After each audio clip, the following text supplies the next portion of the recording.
चला तर मग आज आपण एका अशा दुर्गाबद्दल जाणून घेऊया जिथून अखंड स्वराज्याच्या उदयाची ठिणगी पडली आणि छत्रपतींच्या जन्माने भूमी पावन झाली.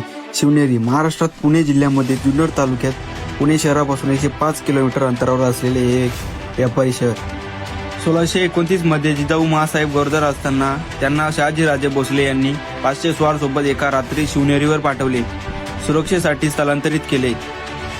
गडावर आपल्याला शिवाई देवीचे मंदिर बघायला मिळते. या देवीच्या नावावरूनच बालाचे नाव ठेवायचे असे जिजाऊंनी ठरवलं आणि शके 1551 शुक्ल नाम संवत्सरे फाल्गुन वक्त तृतीयेला सूर्यास्तानंतर संबंध मुघलशाहीचा गर्दन काल अण्णा यांचा कर्ज अंधारात बुडालेला भूमीला पुन्हा प्रफुल्लित करण्यासाठी अंधाराला वेढून सारा जग प्रकाशमय करणाऱ्या प्रखर सूर्याचा सूर्योदय झाला. शिवनेरीवर शिवबा जन्मला आणि या भूमीला हक्काचा भूपती मिळाला.